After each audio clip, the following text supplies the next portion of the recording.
அது வந்து ஒரு நாளைக்கு வந்து 800 தான் கொடுப்பாங்க டோக்கன். ஸோ 800 டிக்கெட்டில் நீங்கள் அந்த டொனேஷன் டிக்கெட்டில் ஒன்று வாங்கிட்டீங்க அப்படின்னா ஆஃபீஸில் போய் 6:30க்கு பார்க்கும்போது பார்த்தா கியூ எங்கேயோ வெளியில் இருந்தது. அப்போ வந்து என் ஹஸ்பண்ட் வந்து சொல்லிட்டே இருந்தார், இல்லை இது நமக்கு கிடைக்கவே சான்ஸே கிடையாது, நம்ம இங்கேருந்து டைம் வேஸ்ட் பண்ண வேணாம்.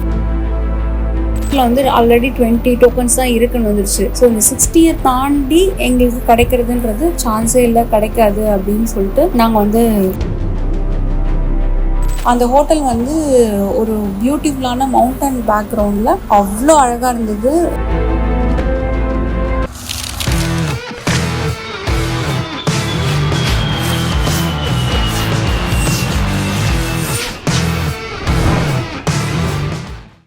Memories and mile stones. இன்னைக்கு இந்த வீடியோ வந்து என்னோட க்ளோஸ் டு மை ஹார்ட்டான ஒரு வீடியோ. ஏன்னா ஒரு 13 இயர்ஸ் கழிச்சு நான் திருப்பதி போகிறேன். அன்டில் என்னோட மேரேஜ் வரைக்கும் கூட நான் வந்து இப்போ மேரேஜ் ஆனதுக்கப்புறம் என்னால் வந்து யூகே போனதுக்கப்புறம் one R the other reason என்னால் வந்து திருப்பதி வர முடியல. நிறைய டைம் ட்ரை பண்ணியும் எங்களால் லாஸ்ட் மினிட்ல போக முடியாமல் ஆயிருந்திருக்கு. ஸோ இந்த தடவை வந்து என்ன நடந்தாலும் சரி திருப்பதி நான் பார்த்தே ஆகணும், போயே ஆகணும் அப்படின்னு சொல்லி ஊர்லேருந்தே முடிவு பண்ணிட்டேன். நாங்கள் அங்கேருந்து ஆன்லைனில் 300 rupees டிக்கெட்ஸ் வந்து நிறைய ட்ரை பண்ணோம். பட் எங்களுக்கு ஸ்லாட் வந்து எப்பவுமே ஃபுல் அந்த மாதிரி தான் காமிச்சிட்டு இருந்தது. போட்டா எங்களுக்கு கரெக்டான டைம்ல கிடைக்கலையே, எப்படி இதை வந்து பண்ணலாம் அப்படின்னு சொல்லிட்டு நிறைய ரிசர்ச் பண்ண ஆரம்பிச்சேன். அப்படி ரிசர்ச் பண்ணும்போது இந்த Srivani donation, VIP break Darshan பத்தி கேள்விப்பட்டேன். அதே மாதிரி என்ஆர்ஐ டிக்கெட் பத்தியும் கேள்விப்பட்டேன். ஸோ எதிர் என்ஆர்ஐல இல்ல ஸ்ரீவாணி பிரேக் தர்ஷன், இது ரெண்டு மூலமா நம்ம வந்து போயிடலாம் அப்படின்னு. ஸோ பிரேக் தர்ஷனுக்கும் நாங்கள் புக் பண்ண ட்ரை பண்ணோம். எங்களோட ஹாலிடே டைம் படி வரும்போது அது ஸ்லாட் வந்து ஃபுல் ஆயிடும். இதுக்கு ஆல்டர்னேட்டிவா என்ன இருக்கு அப்படின்னு பார்க்கும்போது ஆஃப்லைன் ஸ்ரீவாணி புக்கிங்கோட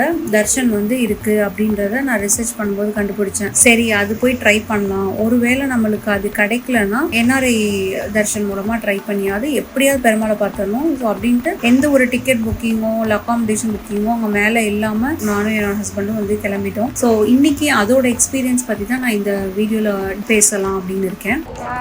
திருப்பதி வந்துட்டோம். மணி 5:30 மேலே போய் offline VIP break Darshan tickets வந்து கிடைக்குதான்னு பார்ப்போம். வாங்க போகலாம்.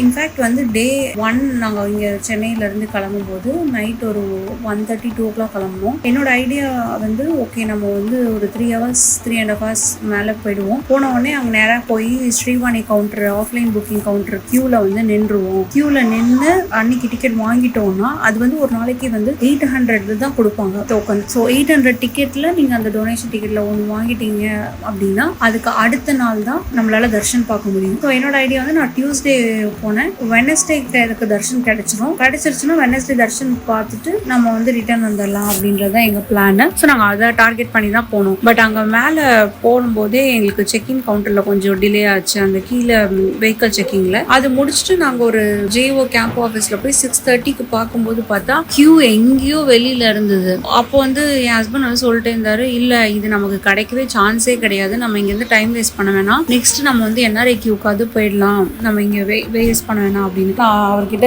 கோச்சிக்கிட்டேன். நான் என்ன ரியலைஸ் பண்ணலன்னா அந்த கியூ வந்து ஒரு இங்கேருந்து எட்டி பார்க்கும்போது இங்கேதான் கியூ முடிஞ்சிரும் அப்படின்ற மாதிரி நினைச்சிட்டு இருந்தேன். பட் ஆனால் அதுக்குள்ள உள்ள ஒரு 3 சர்க்கிள் ஆஃப் ஒரு கியூ இருந்தது. அது எனக்கு தெரியவே இல்லை. நான் பார்க்கும்போது ஐ திங்க் அந்த டியூஸ்டே வந்து ரொம்ப பிஸியான டேவா இருந்ததா, வீக்கெண்டோட க்ரௌட் அப்படியே ஓவர்ஃப்ளோ ஆகி டியூஸ்டே இருக்குன்றதான்றது எனக்கு தெரியல. ஸோ நாங்கள் ஒரு 4.5 hours வந்து கியூல நின்னோம். கிட்டத்தட்ட 4.5 hours முடியும் போது எங்களுக்கு முன்னாடி ஒரு 60 people இருந்தாங்க. பட் அப்போ அவங்க கவுண்டர்ல வந்து ஆல்ரெடி 20 டோக்கன்ஸ் தான் இருக்குன்னு வந்துருச்சு. ஸோ இந்த 60 தாண்டி எங்களுக்கு கிடைக்கிறதுன்றது சான்ஸே இல்லை, கிடைக்காது அப்படின்னு சொல்லிட்டு நாங்கள் வந்து கிளம்பிட்டோம். அப்போ வந்து மணி வந்து ஒரு 10:30 அந்த மாதிரி இருந்தது. எனக்கு ஒரு மாதிரி ரொம்ப எமோஷ்னலாக தான் இருந்தது. என்னடா இது நம்ம நினைச்சு வந்தோம் கிடைக்கல அப்படின்ற மாதிரி இருந்தது. அதுக்கப்புறம் நாங்கள் வந்து என்ஆர்ஐ கவுண்டர் போய் ட்ரை பண்ணுவோம் அப்படின்னு பார்த்தா மணி ஒரு 10:30 தான் இருந்தது. காலையிலேருந்து எதுவுமே சாப்பிடல, எதுவுமே பண்ணலனால கொஞ்சமாக டிஸியாக இருந்தது. சரி பரவாயில்ல முதல்ல சாப்பிட்ருவோம் அப்படின்னு சொல்லிட்டு நெய்வேத்தியம்ன்ற ரெஸ்டாரண்ட்டில் போய் சாப்பிட்டோம். அந்த ரெஸ்டாரண்ட் வந்து ரொம்ப அமேசிங்கான ஒரு ஆம்பியன்ஸ், அதாவது ஒரு கோவில் மாதிரியே ஒரு ஆம்பியன்ஸ், செம்மையான இன்டீரியர் டெக்கர். அங்கே வந்து ஃபுட்டு அவ்வளோ சூப்பராக இருந்தது. அதில் எஸ்பெஷலி நெய்வேத்தியம் டிஃபன் ஒன்று வச்சுருக்காங்க. அவ்வளோ வெரைட்டி கூட அதில் வந்து பூரி, தோசை, ஒரு 3 சைட் டிஷ்ஷு, இட்லி, வடை எல்லாமே கொடுத்தாங்க. அது சாப்பிட்டு நான் இருந்த பசிக்கு அப்படி சாப்பிட்டப்போ ஃபுல்லாக இருந்தது. நெக்ஸ்ட் டைம் யாராவது திருப்பதி போனீங்கன்னா அந்த நெய்வேத்தியம் ரெஸ்டாரண்ட்டை கண்டிப்பாக ட்ரை பண்ணுங்கள். ஸோ நாங்கள் அதை சாப்பிட்டு முடிச்சு முடிச்சுட்டு டைம் பார்க்கும்போது ஒரு 11 o'clock இருந்தது. சரி 12 o'clock எப்படியும் நமக்கு வந்து என்ஆர்ஐ கவுண்டர் ஓப்பன் பண்ணிடுவாங்க, போகலாம் அப்படின்னு சொல்லிட்டு என்ஆர்ஐ கவுண்டருக்கு போனோம். என்ஆர்ஐ கவுண்டருக்குள்ளே போகும்போது நான் ஃபோன்லாம் எடுத்து போக முடியாது. ஸோ கார்லேயே ஃபோன்லாம் நான் வச்சுட்டு என்ஆர்ஐ கவுண்டர் வந்து இந்த ஸ்பெஷல் என்ட்ரி தர்ஷன் வழியாக தான் விடுறாங்க. ஸோ அங்கே நேராக போனோடனே என்ஆர்ஐ அப்படின்னு சொன்னோடனே உள்ளே விட்டாங்க. நாங்கள் உள்ளே போனோடனே கொஞ்சம் தூரம் போயிட்டு 300 தர்ஷன்லாம் ஒரு லைனில் போகிறாங்க. என்ஆர்ஐக்கு இந்த சைடில் ஒரு எக்ஸிட் மாதிரி வச்சுருந்தாங்க. ஸோ அதில் எக்ஸிட் ஆகி உள்ளே போய் பார்த்தா அங்கே அவ்வளோ கூட்டம் இருந்தது. ஐயோ இவ்வளோ கூட்டமாக இங்கேயும் அப்படின்னு பார்த்துட்டு இருந்தது. ஒரு அப்ளிகேஷன் ஃபார்ம் கொடுத்தாங்க. அந்த அப்ளிகேஷன் ஃபார்ம் ஃபில் பண்ணி கொடுங்க அப்படின்னு சொன்னாங்க. சரி நாங்கள் அப்ளிகேஷன் ஃபார்ம்லாம் ஃபில் பண்ணிட்டு வெயிட் பண்ணிட்டு இருந்தோம். கிட்டத்தட்ட 2 hours நாங்கள் ஒரே இடத்துல நின்றுட்டு இருக்கோம். அங்கே கியூ மூவ் ஆகவே இல்லை. ஏன் கியூ மூவ் ஆகல, இவ்வளோ கூட்டமா இருக்கே அப்படின்னு சொல்லி சைடில் போய் அந்த கவுண்டர் எட்டி பார்க்கும்போது தான் தெரிஞ்சது அங்கே வந்து ஒரே ஒருத்தர் மட்டும் உட்காந்து ஒருத்தரோட பாஸ்போர்ட் ஸ்டாம்பிங் செக் பண்ணி அப்ளிகேஷன் ஃபார்ம் செக் பண்ணி அதில் இருக்க டீடைல்ஸ் செக் பண்றாரு. ஸோ மினிமம் ஒரு அப்ளிகேஷன்ல 1 to 10 people இருக்கலாம். ஸோ ஒருத்தரை செக் பண்றதுக்கே ஒரு 5 to 7 minutes எடுத்துக்கிறாரு. ஸோ இப்போ ஒரு அப்ளிகேஷன்ல வந்து 4 பேர்ல இருந்து 6 பேர் இருந்தாங்கன்னு வச்சுக்கோங்க. இப்போ எவ்வளவு நேரம் ஆகும்? கியூ மூவ் ஆகவே இல்லை. அதுல வேற இன்னும் எக்ஸ்ட்ராவா வந்துட்டே இருக்கவங்க வேற என்ன பண்றாங்கன்னா கியூவை பைபாஸ் பண்ணி அவங்க ஒரு கியூல ஜாயின் பண்ணி ரொம்ப பயங்கர ஒரு மாதிரி மெஸ்ஸியா இருந்தது. என்னடா இப்படிலாம் இருக்காங்க அப்படின்ற மாதிரி இருந்தது. அங்க யாருமே ரெகுலேட் பண்றதுக்கும் இல்லவே இல்லை. அங்க ஸ்டாஃப் யாருமே இல்லை. நிறைய பேர் ரொம்ப கோவப்பட்டு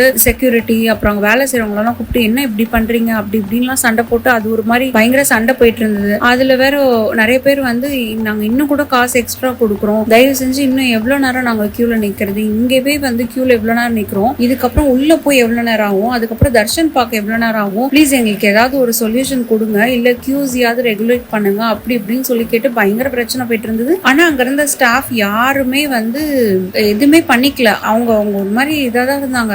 நீங்க என்ன வேணா சொல்லுங்க, இவ்வளவுதான் முடியும், இதுக்கு மேல முடியாதுன்ற மாதிரி மூட்ல இருந்தாங்க. இஷ்டம் தான் இருந்து பாருங்க அப்படின்ற மாதிரி அந்த மாதிரி டோன்ல தான் அங்க இருந்தவங்க எல்லாம் பேசினாங்க. அப்புறம் நான் போய் இன்னொரு ஒரு செக்யூரிட்டி இருந்தாரு, அவர்கிட்ட கேட்டேன் இன்னும் எவ்வளவு நேரம். அவர் வந்து இப்ப உள்ள போனா 5 to 6 hours கூட ஆகலாங்க, இன்னைக்கு கியூ அதிகமா தான் இருக்கு அப்படின்னாரு. அப்புறம் நான் கேட்டேன் ஸ்ரீவாணி கவுண்டர் நாளைக்கு வந்து கேட்டா நாளான்னைக்கு கண்டிப்பா கிடைக்குமான்னு. அவர் வந்து சொன்னாரு இல்ல கிடைக்கலாம் கிடைக்காமலும் இருக்கலாங்க, நீங்க 5 மணிக்கு கியூல நின்னீங்கன்னா உங்களுக்கு சான்ஸ் இருக்கு கிடைக்கிறதுக்கு, பக்கத்துல இருந்தே நீங்க பாக்கலாம் அப்படின்னு சொன்னாரு. நான் சொன்னேன் இன்னைக்கு நான் ஆல்ரெடி 4 hours அங்கதான் நான் வெயிட் பண்ணிட்டு வந்துட்டேன், டிக்கெட்ஸ் இல்ல அப்படின்னு சொன்னேன். அவர் இல்ல நாளைக்கு வேணா நீங்க வந்து ட்ரை பண்ணுங்க அப்படின்னு சொன்னாங்க. சரி ஓகே அப்படின்னு சொல்லிட்டு நாங்க ஒரு வழியா மைண்டை மேக்கப் பண்ணிட்டோம். ஓகே இது இங்க பிரச்சனை போயிட்டே இருக்கு, இங்க நடக்கிற மாதிரி இல்ல, பேசாம நம்ம வந்து இங்க இருக்கிறதோட நம்ம நாளைக்கு ஸ்ரீவாணி கவுண்டரே ட்ரை பண்ணலாம். ஆனதாச்சு காலையில எவ்வளவு ஏர்லியா வர முடியுமோ அவ்வளவு ஏர்லியா வந்துடலாம் அப்படின்னு. இன்னொரு என்ன கேட்ச் பாயிண்ட்னா கீழே வந்து வெஹிக்கிள் செக் இன் கவுண்டர் வந்து 3 o'clock தான் ஓப்பன் பண்ணுவாங்க. நான் 3 o'clock அங்க இருக்க மாதிரி டார்கெட் பண்ணி வந்தாதான் அட்லீஸ்ட் நான் 4க்கு மேல போய் கியூல வெயிட் பண்ணலாம் அப்படின்றது எங்க பிளானா இருந்தது. நான் ஆல்ரெடி வந்து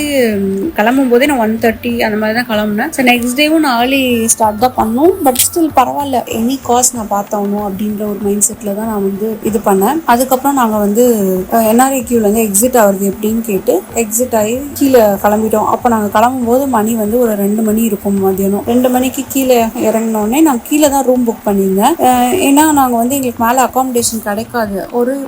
ஒரு நைட்டுக்கு வந்து நம்ம கீழே தான் புக் பண்ணியிருந்தோம். சரி நமக்கு எப்படியும் கிடைச்சிடும், நாளைக்கு தர்ஷன் பார்த்துட்டு அப்படியே கிளம்பிடலாம் அப்படின்றதா பிளானாக இருந்தது. ஸோ கீழே வந்து நாங்கள் மாரசி சரோவர் அப்படின்ற ஹோட்டல் வந்து புக் பண்ணியிருந்தோம். அந்த ஹோட்டல் வந்து ஒரு பியூட்டிஃபுல்லான மவுண்டன் பேக்ரவுண்டில் அவ்வளோ அழகாக இருந்தது.